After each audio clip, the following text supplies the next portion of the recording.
London Bridge is down. Tributes pour in for Her Majesty the Queen, giving thanks for your service. Have you guys seen the double rainbow that was over Buckingham Palace?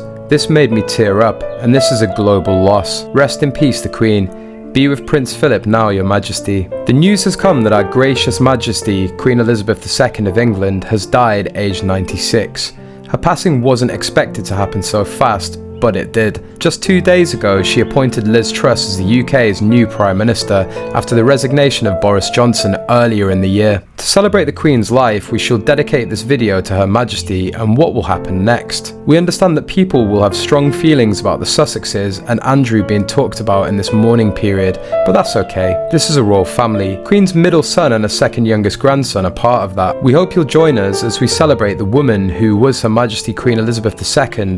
Long live the Queen. As a young queen, she was nicknamed the world's sweetheart, and in the words of contemporary British historian Sir Charles Petrie, she was also the original style icon, her sense of fashion emulated around the world. The Queen was one of the world's first power dressers, her outfits designed to pay homage to another nation by employing a national colour or an appropriate motif. Her reign has been the most extraordinary journey from the struggles of the post-war 50s to the swinging 60s, when she celebrated England's Men's World Cup triumph and man's first step on the moon, which the Queen watched on the television along with Prince Philip and their family. The Platinum Jubilee was a milestone she greatly looked forward to. A jubilee is by its nature a chance to reflect and look back, but it's also an opportunity to look towards the future, as epitomised by the Queen's closing balcony appearance alongside just Charles, Camilla and the Cambridges and their 3 children. During her 70-year reign, the Queen has been a constant source of happiness, bringing even the most testing times an abundance of joy to communities the length and breadth of Britain. While tourists from around the globe broke down in tears outside the gates of Buckingham Palace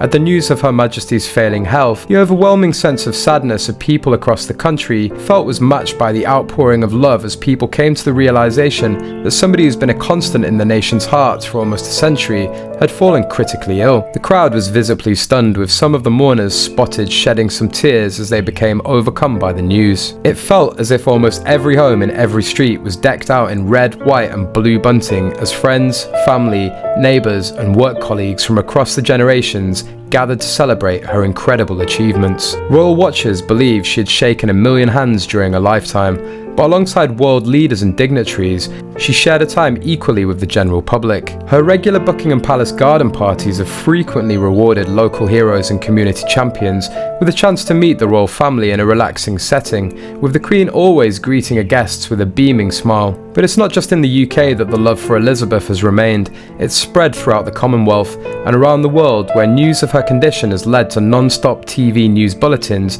and made front-page headlines. In his first act as monarch, King Charles issued a statement paying tribute to his beloved mother, noting her loss will be deeply felt by many across the nation. He said, "The death of my beloved mother, Her Majesty the Queen, is a moment of the greatest sadness for me and all members of my family." The new king, her eldest son Charles, said, "We mourn profoundly the passing of a cherished sovereign and a much-loved mother. I know her loss will be deeply felt throughout the country, the realms and the Commonwealth, and by countless people around the world."